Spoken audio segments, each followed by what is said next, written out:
Hi, I'm out with etrailer. If you have a 2025 Ram 1500 and you're looking for something that's going to help you carry those extra long items because maybe your bed's preoccupied with something else, or maybe you can't fit those extra long items in your bed. You're looking for something that's going to be able to accommodate to a lot of roofs and make sure you have as level as a surface as possible, then the Yakima FX BaseLine Roof Rack is going to be a great option for you. So let's check it out. What I like about roof racks are they're going to allow you to carry those items that you can't fit in your bed, like I was saying. So some things to really think about would be lumber, ladders, or kayaks. While you do have a lot of space in your bed, typically you won't be able to really neatly place those items in.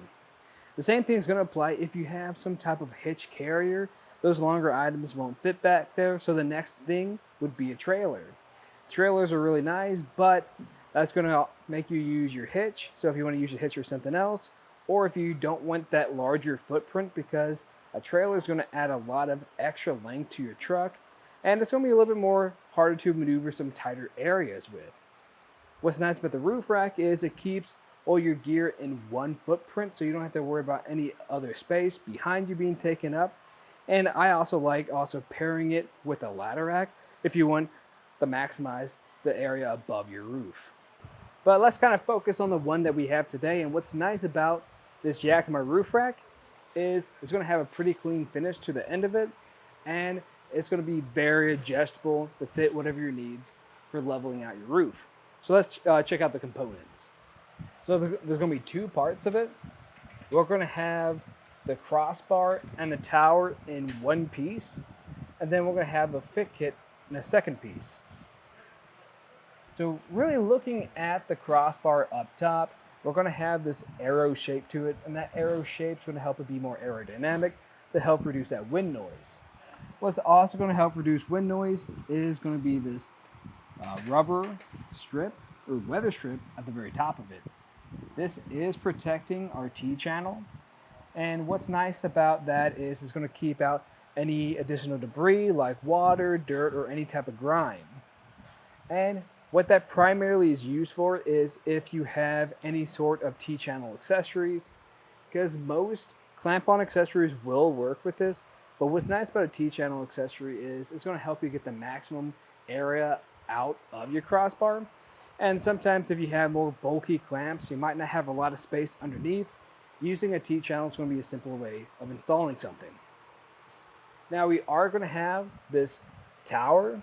I'm a big fan of this tower because it's built on to our crossbar, so you don't have to worry about any additional parts. And we're going to have this end cap. And you're going to notice the back of this, we have a whole lot going on. And that's what's getting us that adjustable fit we have today. You can change how everything's tilted, the angle of your crossbar. It's a really complex system, and Yakima breaks it down in a way that's easy for us to install too. Now we are going to have this plastic core. You can actually get that traded out at some point. You can find one of these on our website, and it's just going to be a metal locking core too. And what's nice about Yakima, you can get this key to life with any of your other Yakima accessories as well. And with this, you can really see how we're grabbing on to our fit kit. But let me put this end cap back into place. I do like the end caps too, because since we don't have to deal with any type of cores or any extra buttons on this, it really gives us a clean finish on top of our roof. If you want to take a closer look at that fit kit, I'm going to open up my door and we can see what parts are doing what. So we're going to have that clamp that grabs onto the tower, and this is grabbing onto the gutter of your roof or your truck. What I like about this is a really flush design we're getting right here. We also have this rubber coating underneath so we don't scratch anything. Now, what I'm not a big fan of though is how sitting down with our base up here. We do have a little bit of a gap right here. We're not really contouring to the top of our roof. It's still a good fit. I've shaken it a bunch of times and it's very secure. It's not as good as some other options I've seen. And that's kind of a disappointment for me because everything about this is a really clean finish. The only thing that isn't is just how that fit kit sits up top. But now we can get a few measurements to see how this is living up here. So the first one I'm going to get is going to be that crossbar spread. And this one's looking pretty good so far. So we're actually having a 32-inch braid, which is great. That's going to give you a lot of room to put on a lot of different types of accessories. It's nice that we have that much room too, especially for those longer items.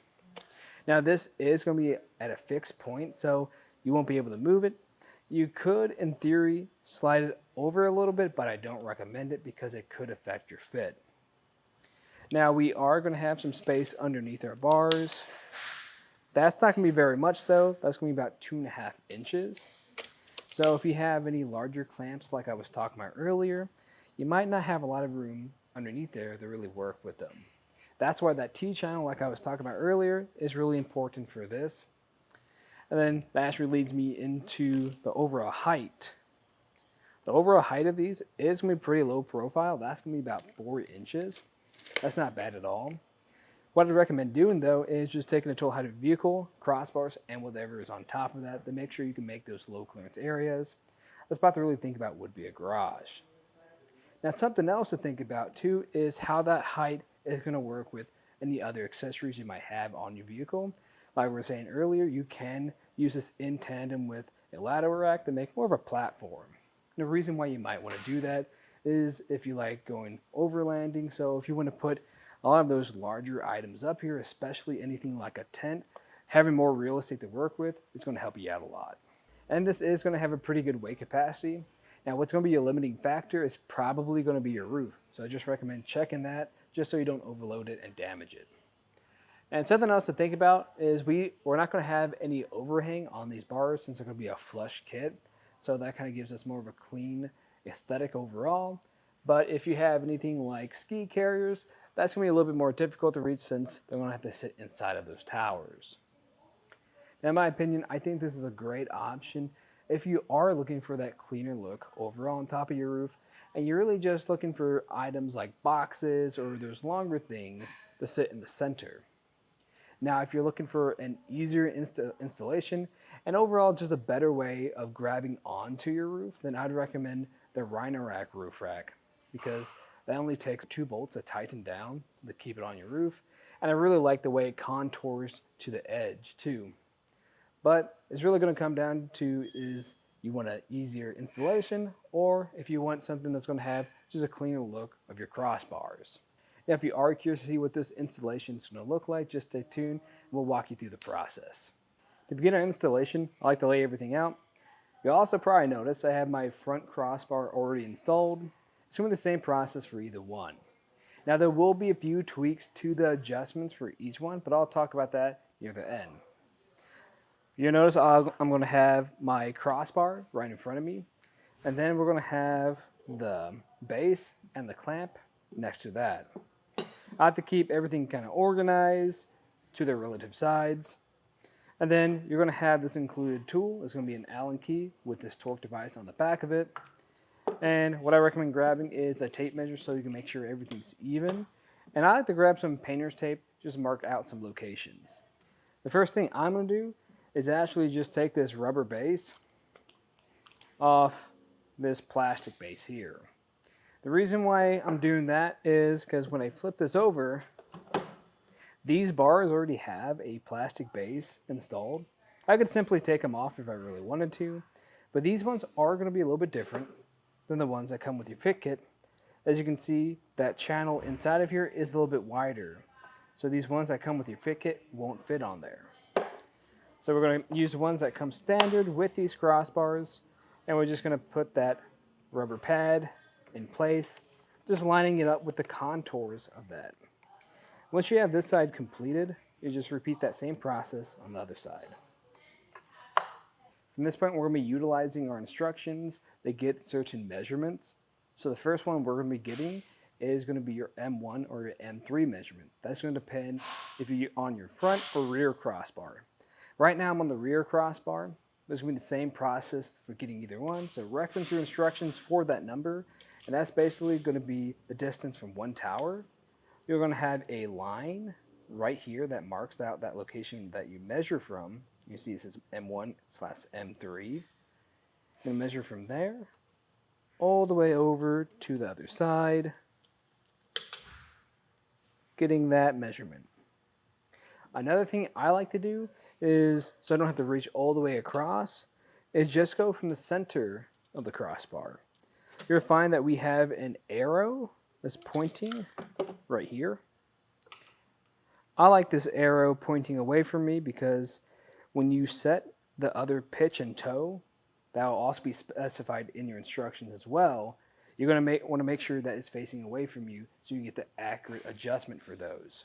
And speaking of that pitch and toe, you are going to have to loosen up these bolts most likely. These are going to be the ones you set for your pitch and toe, just these two bolts here.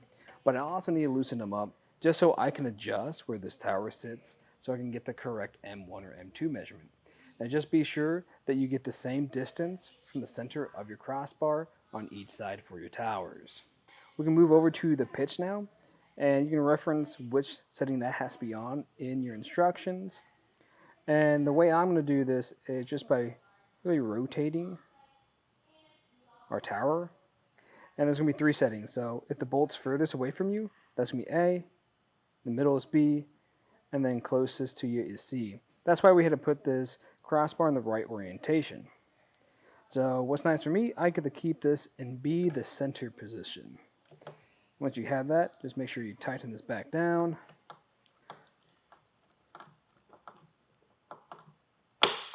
Until it clicks into place. Toes are going to be very similar. We're going to have position 1, 2, and 3. And I'm going to keep it in the 2 position, which is just centered up, so that also makes it pretty easy. And same thing, just make sure we tighten this all the way down. You're going to hear it click.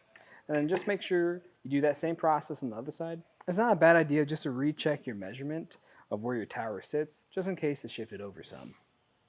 Once all your settings have been adjusted and secured down, we can put this on top of a roof. And you want to make sure this is in the right orientation when you do that. So we will have a thinner side. We want that to face behind us. And then we will have a thicker side, which is going to face in front of us. Once you've done that, we're just going to roughly place this on our roof. This doesn't have to be perfect. We're just kind of getting more of an idea of where or how this is going to look. And if we need to adjust it, we can do that afterwards. The way we're going to find out if this is going to be in the right spot or not is reference your instructions. So for your front crossbars, you're going to use the M2 measurement, which is going to be the distance from the top of your windshield to the very front of this foot on your front crossbar.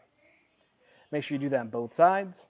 And then for your M4 measurement, that's going to be the distance from the center of your front crossbar to the center of your rear crossbar. And you adjust that to fit the right spot. You also want to make sure you do that on both sides as well, just so everything's squared. At this point, we really just want to check that we do have a good fit on top of our roof. So if we take a closer look at this foot or this base we have on our fit kit, you'll notice that this is hanging over quite a bit. Now this isn't too bad. I already checked, it's even on both ends, but I would prefer if this was in just a tad bit more.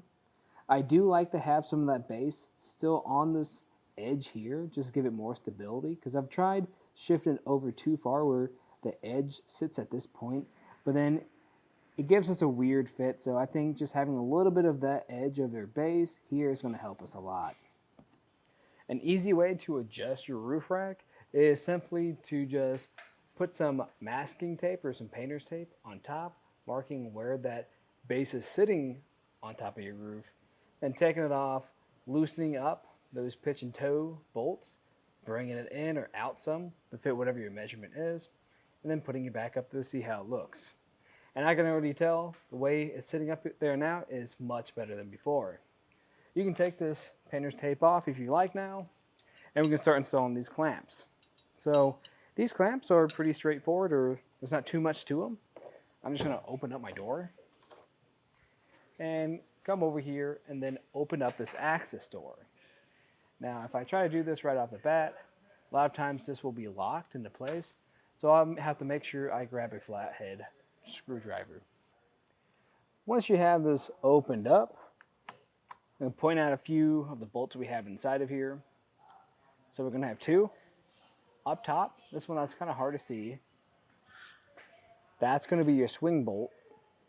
The one right next to it, that's going to be a drive bolt.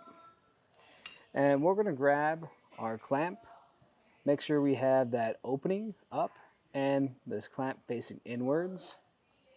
You're going to lift up on that drive bolt, push this clamp into place until it grabs onto the hook on the drive bolt. You can try pulling on it and make sure it's secure. Now a lot of times you'll have to adjust this some because if we try to get this to wrap around a gutter, it doesn't have enough room. So I'm just going to loosen this up a bit. Just loosening up our drive bolt until we clear that gutter there. And once I've done that, I'm just going to come over to the swing bolt and tighten this down. You can see this is moving downwards, so it sits more flush to our truck. I'm really just looking for it to have just a little bit of resistance at this point against the truck. And then I'm going to go back to the drive bolt and tighten this until we just get a tiny little bit of resistance here too. Once you've completed this, you're going to just do that same step on the other side.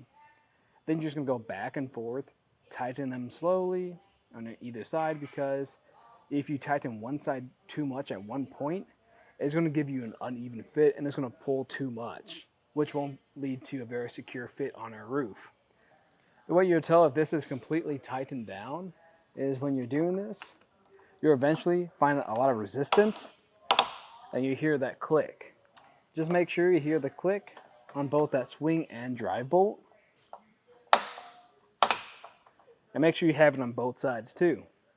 Afterwards, you can close that access door, make sure you lock it up, and then throw on this end cap. Now this end cap can be a little bit tricky. You just gotta make sure you line up all the prongs. And then afterwards, I have to give mine a good shake test. Make sure it's not gonna shift or go anywhere. Mine feels pretty good. And then once you have this done, then you can load it up with whatever gear you have and take it out for a ride. That's just a look at the Yakima FX roof rack on top of our 2025 Ram 1500. I'm Matt. Thanks for watching.